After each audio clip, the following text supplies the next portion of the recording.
क्या एक अकेला इंसान दुनिया का नक्शा बदल सकता है? क्या एक छोटी का प्रतिशोध एक अखंड साम्राज्य की नींव रख सकता है? हम बात कर रहे हैं उस मस्तिष्क की जिसकी बराबरी आज तक कोई नहीं कर पाया, आचार्य चाणक्य। हम आपको ले चलेंगे चाणक्य के जन्म के उस रहस्यमय पल से लेकर तक्षशिला के उनके कठोर संघर्ष, धनानंद के विनाश की खौफनाक कसम, चंद्रगुप्त की खोज और अंत में उनकी रहस्यमयी मौत तक। तैयार हो जाइए उस सत्य को जानने के लिए जिसे सदियों से किताबों के पन्नों में दबा दिया गया। यह कहानी है अखंड भारत के निर्माता महान आचार्य चाणक्य की। इतिहास के पन्नों को अगर हम 2300 साल पीछे पलटें तो हमें मगध की वो धरती दिखाई देती है जो आज के बिहार का हिस्सा है। लेकिन उस समय का मगध आज जैसा नहीं था। चारों ओर अशांति, अराजकता और छोटे छोटे राजाओं की आपसी दुश्मनी का माहौल था। इसी तनावपूर्ण माहौल में मगध के एक छोटे से गांव चणक में ब्राह्मण परिवार में एक बालक का जन्म हुआ। पिता का नाम चणक था, इसलिए बालक का नाम पड़ा चाणक्य। जैसे ही चाणक्य का जन्म हुआ, उस नवजात बालक के मुंह में सामने के 2 दांत पहले से निकले हुए थे।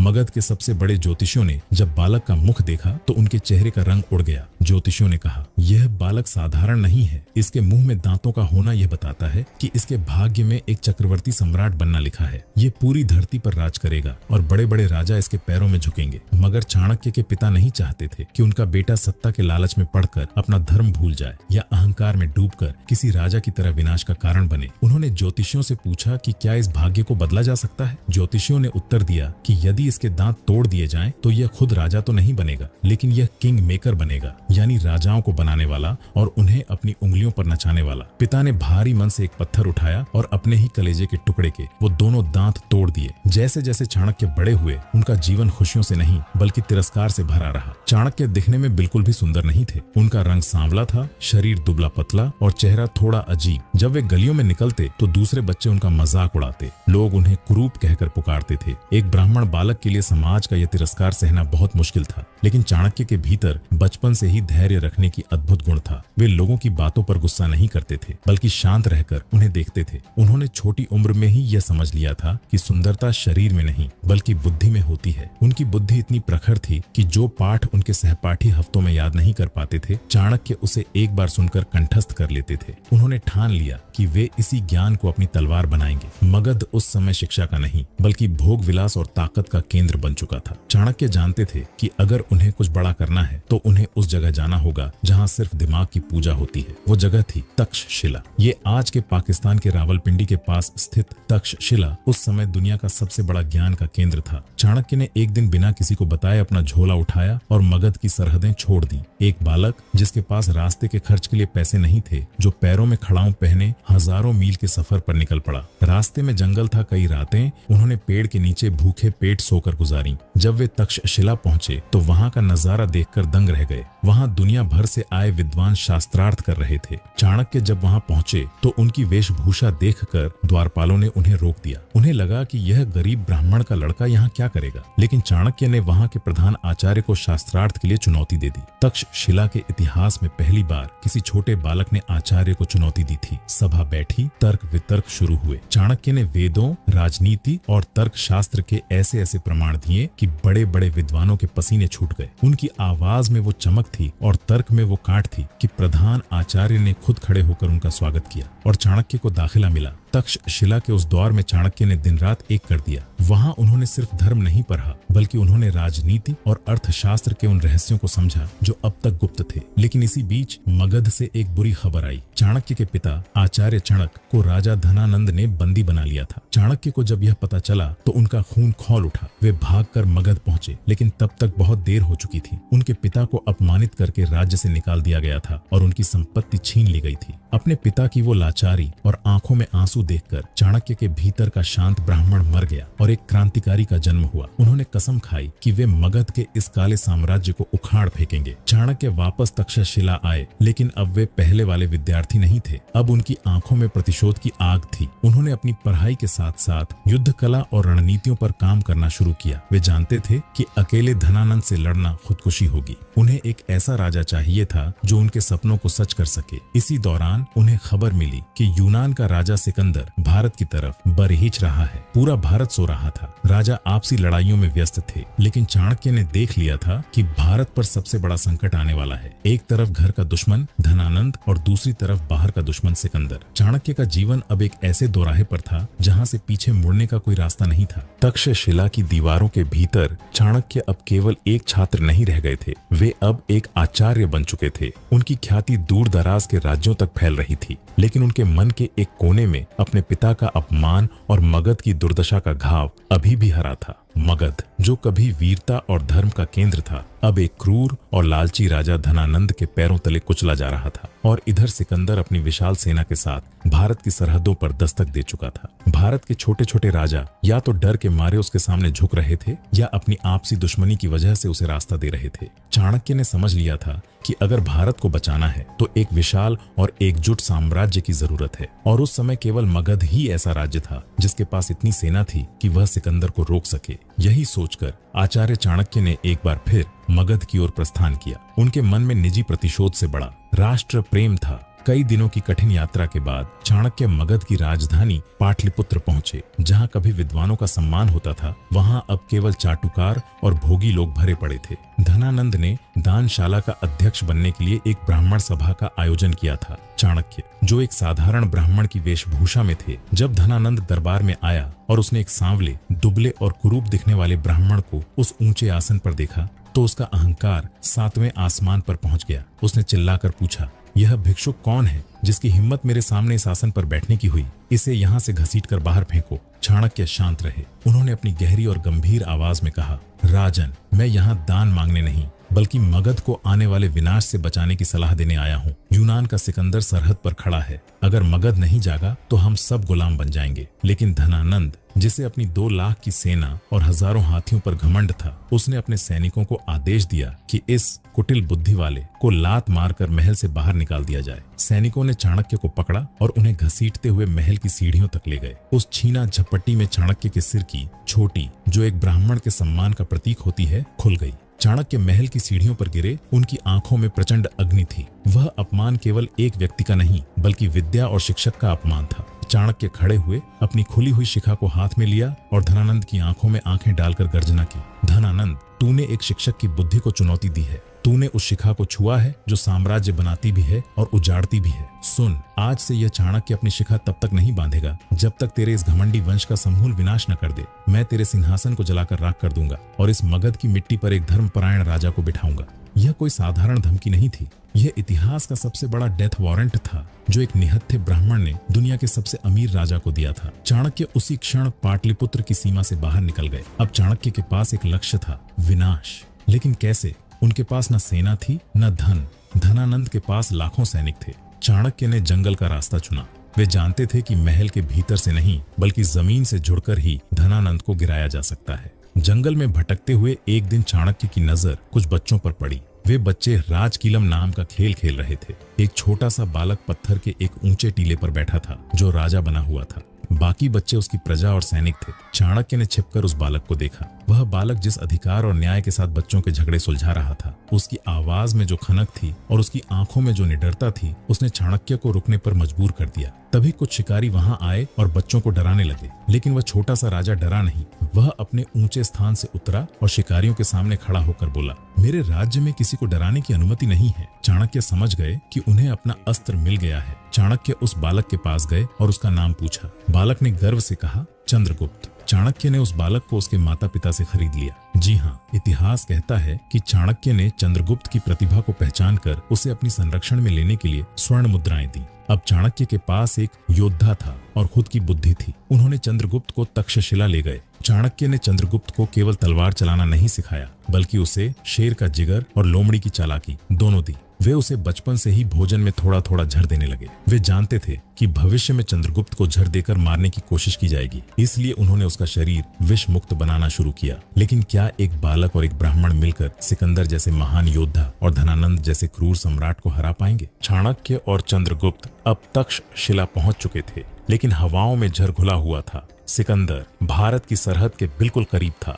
तक्षशिला के राजा आम्भी ने डर के मारे सिकंदर के सामने घुटने टेक दिए थे। चाणक्य जानते थे कि अगर सिकंदर व्यास नदी को पार कर गया तो मगध की गद्दी तक उसे कोई नहीं रोक पाएगा। धनानंद मदिरा और नाच गाने में डूबा हुआ था। ऐसे में भारत को बचाने की पूरी जिम्मेदारी एक शिक्षक के कंधों पर आ गई थी। लेकिन चाणक्य के पास न तो सेना थी और न ही संसाधन। उनके पास थी तो सिर्फ कौटिल्य बुद्धि। यहीं से शुरू हुआ चाणक्य का वह मनोवैज्ञानिक युद्ध। चाणक्य ने चंद्रगुप्त और अपने कुछ वफादार शिष्यों को सिकंदर की सेना में जासूस बनाकर भेज दिया। उनका लक्ष्य था सिकंदर के सैनिकों के मन में मौत का खौफ और दैवीय प्रकोप का डर पैदा करना। उन्होंने अपने जासूसों के जरिए सेना में यह अफवाह फैलानी शुरू की कि भारत देवताओं की भूमि है। यहाँ के पवित्र जल और हवा में विदेशी सैनिकों के लिए झर है। जो भी व्यास नदी को पार करेगा उस पर भारत के देवताओं का कहर टूटेगा और वह तड़प तड़प कर मरेगा। लेकिन सिर्फ अफवाह से काम नहीं चलने वाला था। चाणक्य ने प्रयोग करना शुरू किया। उन्होंने यूनानी सेना के खाने और पीने के पानी के स्रोतों में बहुत ही धीमा मात्रा में जहर मिलवाना शुरू किया। यह जहर ऐसा था कि सैनिक तुरंत नहीं मरता था, बल्कि कुछ दिनों बाद उसके शरीर पर दाने निकलने लगते थे और वह धीरे धीरे कमजोर होकर मर जाता था। यूनानी शिविरों में हाहाकार मच गया। तंदुरुस्त सैनिक अचानक बीमार पड़ने लगे। चाणक्य के जासूसों ने यह कहना शुरू किया, देखो, यह भारत के क्रोध का परिणाम है। यहाँ के देवता नहीं चाहते कि कोई विदेशी इस मिट्टी को अपवित्र करे। रात के सन्नाटे में चाणक्य के शिष्य अजीबोगरीब आवाजें निकालते, पेड़ों पर डरावनी आकृतियां टांग देते और ऐसा माहौल बना देते जैसे कि चारों ओर प्रेत आत्माएं घूम रही हों। सिकंदर, जो खुद को खुदा का बेटा मानता था, वह भी परेशान हो गया। उसकी अजेय सेना, जो मौत से नहीं डरती थी, वह अब अदृश्य देवताओं से डरने लगी थी। इसी बीच चाणक्य ने एक और बड़ा दांव खेला। उन्होंने पंजाब के वीर राजा पोरस को अंदरूनी संदेश भेजा। हालांकि पोरस युद्ध में हार गए थे, लेकिन उनके साहस ने सिकंदर को हिला दिया था। चाणक्य ने पोरस के माध्यम से सिकंदर की सेना तक यह खबर पहुंचाई कि अभी तो तुमने सिर्फ सरहद देखी है, असली भारत तो व्यास नदी के उस पार है, जहां मगध के पास 6000 खूंखार हाथियों की फौज और लाखों सैनिक तुम्हारा इंतजार कर रहे हैं। खौफ का यह जाल इतना गहरा बुना गया कि सिकंदर के सबसे वफादार सेनापतियों ने आगे बढ़ने से मना कर दिया। इतिहास कहता है कि सिकंदर ने अपने सैनिकों को बहुत समझाया, उन्हें दुनिया भर की दौलत का लालच दिया, लेकिन सैनिकों ने साफ कह दिया, हम अपनों के पास वापस जाना चाहते हैं। हम भारत के देवताओं और इन राक्षसी हाथियों के हाथों नहीं मरना चाहते। सिकंदर महान, जिसे कोई तलवार नहीं हरा सकी, वह एक ब्राह्मण की कलम और कूटनीति से हार गया। 326 ईसा पूर्व में सिकंदर को भारी मन से वापस लौटने का फैसला लेना पड़ा। भारत की सरहद से एक बहुत बड़ा खतरा टल चुका था और यह जीत बिना एक भी तीर चलाए चाणक्य ने हासिल की थी। सिकंदर के लौटते ही चाणक्य ने अपना पूरा ध्यान चंद्रगुप्त की ट्रेनिंग पर लगा दिया। उन्होंने उसे गुरिल्ला वॉरफेयर सिखाया। लेकिन यहाँ चाणक्य ने एक बहुत बड़ी गलती की जिसका उन्हें अंदाजा नहीं था। चाणक्य और चंद्रगुप्त ने जल्दबाजी में एक छोटी सी सेना बनाई और सीधे मगध की राजधानी पाटलिपुत्र पर हमला बोल दिया। उन्हें लगा कि धनानंद की जनता विद्रोह कर देगी और वे जीत जाएंगे, लेकिन परिणाम भयानक रहा। धनानंद की विशाल सेना ने उन्हें गाजर मूली की तरह काट दिया। चंद्रगुप्त और चाणक्य को अपनी जान बचाकर जंगलों में भागना पड़ा। वे हार चुके थे और भूखे प्यासे एक गांव के बाहर छिपे हुए थे। तभी उन्होंने देखा कि एक बूढ़ी औरत अपने बच्चे को गर्म खिचड़ी खाने पर डांट रही थी। बच्चा थाली के बीच में हाथ डाल रहा था और उसका हाथ जल रहा था। उस औरत ने कहा, मूर्ख, तू भी चाणक्य जैसी गलती कर रहा है। गरम खिचड़ी को बीच से खाएगा तो हाथ जलेगा ही।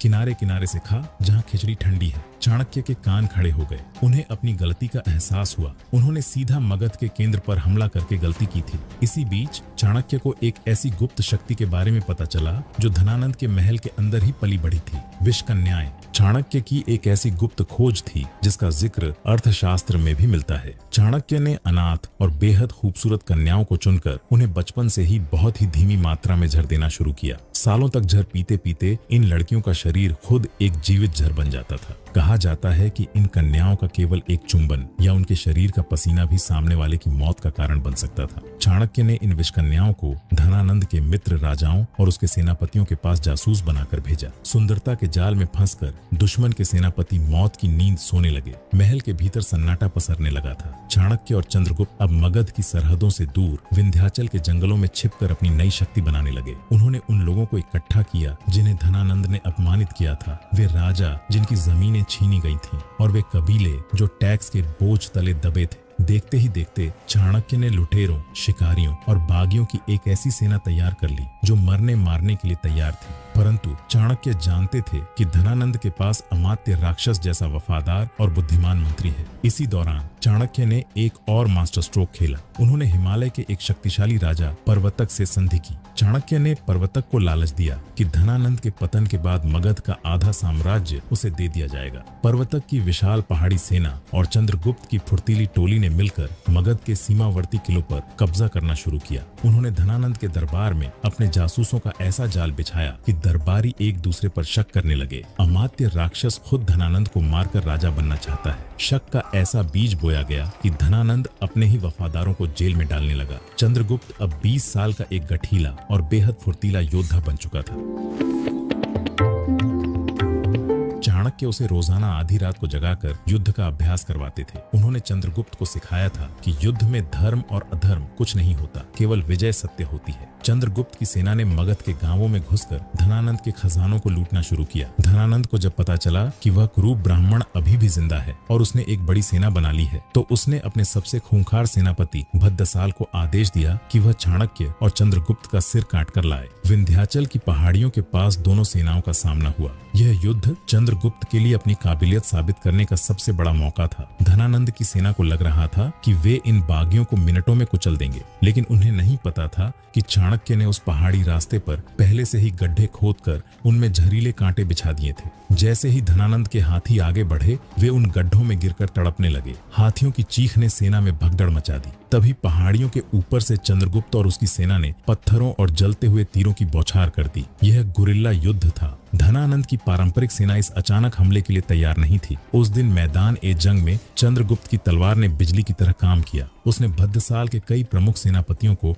मौत के घाट उतार दिया। भद्दसाल को हार मानकर पीछे हटना पड़ा। ये चाणक्य और चंद्रगुप्त की पहली बड़ी सैनिक जीत थी। चाणक्य ने अब अपना सबसे खतरनाक दांव चलने का फैसला किया। उन्होंने धनानंद के भाई और उसके सगे संबंधियों को चुपके से संदेश भेजे कि जो चंद्रगुप्त का साथ देगा उसे नए साम्राज्य में ऊंचा पद मिलेगा। चाणक्य की रणनीति अब रंग ला रही थी। मगध के बाहरी हिस्से अब चंद्रगुप्त के कब्जे में थे। पाटलिपुत्र, यह शहर उस समय अभेद्य था। गंगा और सोन जैसी नदियों से घिरा यह दुर्ग किसी किले से कम नहीं था और इसके भीतर धनानंद अपनी उस सेना के साथ बैठा था जिसके पास हजारों हाथी थे। चाणक्य जानते थे कि धनानंद को केवल ताकत से नहीं हराया जा सकता। उन्होंने पाटलिपुत्र के भीतर अपने जासूसों की बार ला दी। इन जासूसों का काम सिर्फ जानकारी जुटाना नहीं था, बल्कि जनता के मन में राजा के प्रति नफरत को चरम पर पहुंचाना था। चाणक्य अफवाह उड़ाए कि राजा अपने करीबियों को ही मारने वाला है। नतीजा यह हुआ कि धनानंद के अपने ही लोग एक दूसरे पर शक करने लगे। जब महल के अंदर अविश्वास की आग जल रही थी, तभी चाणक्य ने चंद्रगुप्त को इशारा किया। हजारों सैनिकों के साथ चंद्रगुप्त ने पाटलिपुत्र के द्वार पर दस्तक दी। लेकिन यह युद्ध कोई साधारण युद्ध नहीं था। चाणक्य ने आदेश दिया था कि सीधे मुख्य द्वार पर हमला मत करना। महीनों तक पाटलिपुत्र को चारों तरफ से घेर कर रखा गया। जब शहर के अंदर अनाज खत्म होने लगा और जनता त्राही त्राही करने लगी, तब धनानंद का अहंकार टूटना शुरू हुआ। एक रात चाणक्य के गुप्तचरों ने शहर का एक छोटा दरवाजा अंदर से खोल दिया। चंद्रगुप्त की सेना आंधी की तरह पाटलिपुत्र में दाखिल हुई। सड़कों पर खून की नदियां बहने लगीं। धनानंद की विशाल सेना, जो बिना सेनापति के दिशाहीन हो चुकी थी, गाजर मूली की तरह काटी गई। धनानंद को जब अपनी हार साफ दिखने लगी, तो वह अपनी बची हुई दौलत और रानियों के साथ महल के गुप्त रास्ते से भागने की कोशिश करने लगा। लेकिन चंद्रगुप्त ने धनानंद को बीच रास्ते में ही रोक लिया। सालों का अपमान, वो लात, वो खुली हुई छोटी, सब कुछ चाणक्य की आंखों के सामने तैर रहा था। धनानंद एक भिखारी की तरह जान की भीख मांग रहा था। चाणक्य ने कहा, इसका वध मत करो, इसे वही दर्द दो जो इसने अपनी जनता को दिया है। ऐतिहासिक ग्रंथों के अनुसार धनानंद को अपमानित करके राज्य से बाहर निकाल दिया गया। कुछ ग्रंथ कहते हैं कि उसे मार दिया गया था। चाणक्य ने अपनी खुली हुई छोटी को धनानंद के सिंहासन के सामने खड़ी दीदा होकर बांधा और गर्जना की, आज मेरा प्रण पूरा हुआ। चंद्रगुप्त सिंहासन पर बैठ गया, लेकिन चाणक्य अभी भी अपनी विजय का उत्सव नहीं मना रहे थे। वे जानते थे कि जब तक धनानंद का सबसे वफादार और काबिल मंत्री अमात्य राक्षस स्वतंत्र है। एक रात राक्षस ने चंद्रगुप्त के बिस्तर के नीचे गुप्त सुरंग से हथियारों को भेजा, लेकिन चाणक्य की पारखी नजरों ने देख लिया कि कि दुश्मन जमीन के अंदर से जा रही हैं। चाणक्य ने बिना शोर मचाए उस पूरे हिस्से में आग लगवा दी और हत्यारे अंदर ही जलकर राख हो गए। लेकिन चाणक्य राक्षस को मारना नहीं चाहते थे। वे जानते थे कि राक्षस एक कट्टर देशभक्त है, वह बुरा इंसान नहीं बल्कि एक गलत राजा का वफादार नौकर था। एक दिन चाणक्य उसके सामने आए। चाणक्य ने तलवार नहीं उठाई बल्कि अपनी अंगूठी राक्षस की ओर बढ़ा दी और कहा, राक्षस, तुम मगध से प्यार करते हो और मैं भी। अब मगध को तुम्हारी बुद्धि की जरूरत है। या तो इस हार को स्वीकार करो और चंद्रगुप्त के प्रधानमंत्री बनो, या फिर अपनी देशभक्ति को धूल में मिल जाने दो। राक्षस चाणक्य की महानता और उनकी दूरदर्शिता के सामने नतमस्तक हो गया। उसने चंद्रगुप्त की गुलामी नहीं बल्कि मगध की सेवा स्वीकार की। चाणक्य ने केवल दुश्मन को नहीं हराया बल्कि उसे अपना सबसे मजबूत साथी बना लिया। अखंड भारत की नींव पड़ चुकी थी, लेकिन अब एक नया खतरा पैदा हुआ, चंद्रगुप्त का प्रेम। सिकंदर तो मर चुका था, लेकिन सिकंदर का सेनापति सेल्यूकस अपनी बेटी हेलेना को लेकर भारत की ओर बरहक रहा था। सेनापति सेल्यूकस निकेटर अपने राजा के अधूरे सपने को पूरा करने के लिए भारत की ओर बढ़ा। 305 ईसा पूर्व के आसपास सिंधु नदी के किनारे दोनों सेनाओं का आमना सामना हुआ। सेल्यूकस को लगा था कि वह आसानी से भारत जीत लेगा, लेकिन उसे अंदाजा नहीं था कि चंद्रगुप्त की सेना अब चाणक्य के अनुशासन और युद्ध कौशल से फौलाद बन चुकी थी। चंद्रगुप्त के हाथियों की फौज ने यूनानी घुड़सवारों को कुचल कर रख दिया। सेल्यूकस बुरी तरह हार गया। चाणक्य ने चंद्रगुप्त को आदेश दिया, सेल्यूकस को मारो मत, उसे अपना मित्र बनाओ। चाणक्य जानते थे कि अगर सेल्यूकस को मार दिया गया तो यूनान से बार बार हमले होंगे। उन्होंने एक ऐसी संधि का प्रस्ताव रखा जिसने दुनिया को चौंका दिया। चाणक्य ने शर्त रखी कि सेल्यूकस अपनी बेटी हेलेना का विवाह चंद्रगुप्त से करेगा। यह केवल एक विवाह नहीं बल्कि एक कूटनीतिक जीत थी। इस विवाह के बदले सेल्यूकस ने मौर्य साम्राज्य को कंधार, काबुल, हेरात और बलूचिस्तान, आज का अफगानिस्तान और पाकिस्तान का बड़ा हिस्सा सौंप दिया। बदले में चाणक्य ने उसे 500 हाथी दिए। लेकिन इस विवाह के साथ चाणक्य ने कुछ बहुत कठोर शर्तें रखी। उन्होंने शर्त रखी कि हेलेना का पुत्र कभी मगध का राजा नहीं बनेगा। चंद्रगुप्त का विवाह हुआ। हालांकि चंद्रगुप्त पहले से शादीशुदा थे, इसका शादी दुर्धरा से हो गया था। चाणक्य ने हेलेना पर अपनी पैनी नजर रखी। उन्होंने हेलेना को भारतीय संस्कृति सीखने पर मजबूर किया। चाणक्य ने यह सुनिश्चित किया कि चंद्रगुप्त प्रेम में पड़कर अपनी राष्ट्रभक्ति न भूले। इसी समय सेल्यूकस ने अपने राजदूत मेगस्थनीज को पाटलिपुत्र भेजा। मेगस्थनीज ने यहाँ रहकर वह प्रसिद्ध किताब लिखी, इंडिका, जिसमें उसने चाणक्य के प्रशासन और चंद्रगुप्त के वैभव का वर्णन किया। अखंड भारत का सपना अब हकीकत बन चुका था। चंद्रगुप्त और हेलेना के विवाह के बाद साम्राज्य में शांति थी, लेकिन चाणक्य कभी चैन से नहीं बैठते थे। उन्हें हमेशा डर रहता था कि कोई गुप्त दुश्मन चंद्रगुप्त को भोजन में जहर देकर न मार दे, जैसा कि हमने पहले ही बता दिया था। चाणक्य चंद्रगुप्त के शरीर को विष सह्य बनाने के लिए उसके भोजन में रोजाना धीमी मात्रा में जहर मिलाते थे। यह बात चंद्रगुप्त को भी नहीं पता थी। एक दिन चंद्रगुप्त अपनी मुख्य रानी दुर्धरा के साथ भोजन कर रहे थे। रानी दुर्धरा उस समय गर्भवती थी और उनके गर्भ में मौर्य वंश का उत्तराधिकारी था। अनजाने में रानी ने चंद्रगुप्त की थाली से एक निवाला खा लिया, वही निवाला जिसमें चाणक्य ने जहर मिलाया था। जहर इतना शक्तिशाली था कि रानी दुर्धरा तुरंत बेहोश होकर गिरने लगी। चाणक्य को जब इसकी खबर मिली, वे भागते हुए कक्ष में पहुंचे। उन्होंने देखा कि रानी के बचने की कोई उम्मीद नहीं थी। जहर उनके खून में फैल चुका था। लेकिन चाणक्य के सामने सबसे बड़ी चुनौती थी राजवंश का वारिस। चाणक्य ने अपनी तलवार निकाली और रानी दुर्धरा का पेट चीर दिया। रानी की मृत्यु उसी क्षण हो गई, लेकिन गर्भ से बालक को सुरक्षित बाहर निकाल लिया गया। जहर की एक बूंद बालक के माथे तक पहुंच गई थी, जिससे उसके माथे पर एक नीला बिंदु बन गया था। इसी कारण उस बालक का नाम पड़ा बिंदुसार। चंद्रगुप्त अपनी प्रिय रानी की मौत से टूट गए। हालांकि चाणक्य ने साम्राज्य के उत्तराधिकारी को बचा लिया था, लेकिन इस घटना ने महल के भीतर चाणक्य के प्रति कुछ लोगों के मन में कड़वाहट भर दी। चंद्रगुप्त अब बूढ़े हो रहे थे। रानी दुर्धरा की मौत के बाद उनके भीतर एक वैराग्य पैदा हो गया। इसी समय मगध में एक भयंकर अकाल पड़ा जो 12 सालों तक चला। चाणक्य ने हर संभव कोशिश की, लेकिन प्रकृति के आगे सब बेबस थे। चंद्रगुप्त ने फैसला किया कि वे अपना सिंहासन अपने पुत्र बिंदुसार को सौंप देंगे और खुद जैन मुनि भद्रबाहु के साथ तपस्या करने चले जाएंगे। चाणक्य के लिए यह एक बहुत बड़ा झटका था। जिस बालक को उन्होंने अपनी उंगलियों से पकड़कर राजा बनाया था, वह अब उनका साथ छोड़ रहा था। चंद्रगुप्त मौर्य, जिसने दुनिया के सबसे बड़े साम्राज्य की नींव रखी, एक साधारण सन्यासी बनकर कर्नाटक के श्रवणबेलगोला चले गए और वहां उन्होंने संलेखना उपवास द्वारा मृत्यु को गले लगा लिया। अब सिंहासन पर बिंदुसार था और उसके साथ थे बूढ़े आचार्य चाणक्य। बिंदुसार के दरबार में एक मंत्री था जिसका नाम था सुबंधु। एक दिन सुबंधु ने बिंदुसार से कहा, राजन, क्या आप जानते हैं कि आपकी माता की मृत्यु कैसे हुई थी? उन्हें किसी बीमारी ने नहीं, बल्कि आपके सबसे भरोसेमंद आचार्य चाणक्य ने ही उनका गला काटा था। बिंदुसार यह सुनकर सन्न रह गया। उसके मन में अपने गुरु के प्रति जो सम्मान था वह पल भर में क्रोध की ज्वाला में बदल गया। दरबार में चाणक्य का अपमान किया जाने लगा और उनके सुझावों को ठुकरा दिया गया। चाणक्य समझ गए कि उनके जाने का समय आ गया है। उन्हें दुख इस बात का नहीं था कि उन्हें पद छोड़ना पड़ रहा है, दुख इस बात का था कि जिस साम्राज्य को उन्होंने अपने खून पसीने से सींचा उसका राजा ही आज उनके चरित्र पर संदेह कर रहा था। चाणक्य ने चुपचाप अपना पद त्याग दिया और शहर के बाहर एक सुनसान स्थान पर जाकर बैठ गए और अन्न जल त्याग कर मृत्यु का इंतजार करने का संकल्प ले लिया। उधर महल में एक बूढ़ी दासी ने जब ये सब देखा तो उसे रहा नहीं गया। वह दासी रानी दुर्धरा के मृत्यु समय महल में थी। उसने रोते हुए बिंदुसार को पूरी सच्चाई बताई। महाराज, आचार्य ने आपकी माता को नहीं मारा था, बल्कि उन्होंने आपकी जान बचाई थी। अगर उस दिन आचार्य वो कठोर निर्णय नहीं लेते तो आप कभी इस दुनिया में नहीं आते। बिंदुसार के पैरों तले जमीन खिसक गई। उसे अपनी गलती का एहसास हुआ और तुरंत अपने सैनिकों के साथ चाणक्य को मनाने के लिए दौड़ पड़ा। उसने चाणक्य के चरणों में गिरकर माफी मांगी और वापस महल चलने की प्रार्थना की। लेकिन चाणक्य ने कहा, बिंदुसार, एक बार जब धनुष से बाण निकल जाए तो वापस आना असंभव है। बिंदुसार दुखी होकर वापस लौट आया, लेकिन उसने सुबंधु को आदेश दिया कि वह जाकर चाणक्य की सुख सुविधाओं का ध्यान रखे। सुबंधु वहां गया, लेकिन उसके मन में अभी भी पाप था। वो वहां जाकर सेवा करने के बजाय चाणक्य की झोपड़ी के चारों ओर आग लगवा दी। धूं धूं कर जलती उस आग के बीच महान आचार्य चाणक्य शांत मुद्रा में बैठे रहे। उन्होंने न तो चीख पुकार की और न ही बचने की कोशिश, लेकिन सुबंधु को लगा कि उसने चाणक्य को हरा दिया है। उसे नहीं पता था कि चाणक्य ने मरने से पहले एक ऐसी गुप्त संदूक छोड़ी थी जो सुबंधु की मौत का वारंट बनने वाली थी। चाणक्य की झोपड़ी राख हो चुकी थी। सुबंधु महल लौट आया और बिंदुसार को झूठ बोल दिया कि चाणक्य ने अपनी इच्छा से अग्नि समाधि ले ली है। चाणक्य ने मरने से पहले बिंदुसार के नाम एक गुप्त संदूक और एक पत्र छोड़ा था। उन्होंने निर्देश दिया था कि यह संदूक केवल तभी खोला जाए जब सुबंधु वहां मौजूद हो। जैसे ही संदूक खोला गया, उसमें से एक बेहद कीमती और सुगंधित तेल की शीशी और कुछ अद्भुत रत्न निकले।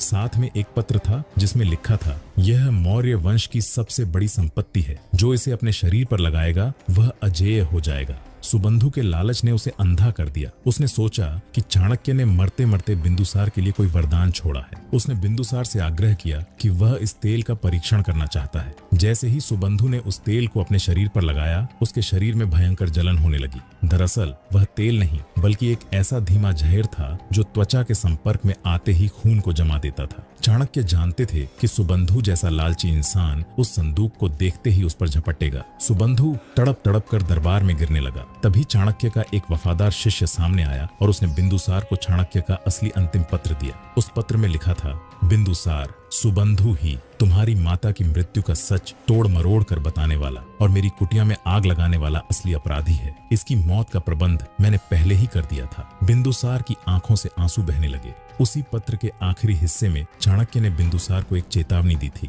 मौर्य वंश का असली सूरज अभी पैदा होना बाकी है। बिंदुसार के कई पुत्र थे, लेकिन उनमें से एक बालक ऐसा था जो बहुत उग्र और निडर था। उसका नाम था अशोक। बिंदुसार अशोक को पसंद नहीं करता था, लेकिन चाणक्य के शिष्यों ने गुप्त रूप से अशोक को वही शिक्षा देनी शुरू की जो चाणक्य ने चंद्रगुप्त को दी थी। चाणक्य जा चुके थे, लेकिन उनकी नीतियां अब अशोक के रूप में पल थीं, जो आगे चलकर सम्राट अशोक की नींव बनेगा। आचार्य चाणक्य का शरीर राख हो गया, लेकिन वे आज भी जीवित हैं। चाणक्य ने अपने पूरे जीवन का निचोड़ 2 महान ग्रंथों में समेट दिया था, अर्थशास्त्र और चाणक्य नीति। उन्होंने सिखाया कि शत्रु को केवल तलवार से नहीं, बल्कि उसकी बुद्धि को भ्रमित करके भी हराया जा सकता है। आज 2300 साल बाद भी, चाहे दुनिया की बड़ी बड़ी कॉरपोरेट कंपनियां हों या देशों की खुफिया एजेंसियां, वे सब चाणक्य मॉडल का अध्ययन करती हैं। जब भी भारत की अखंडता की बात आती है तो चाणक्य का चेहरा सामने आता है। उन्होंने एक बिखरे हुए भारत को एक सूत्र में पिरोया और दुनिया को बताया कि एक अकेला इंसान अगर ठान ले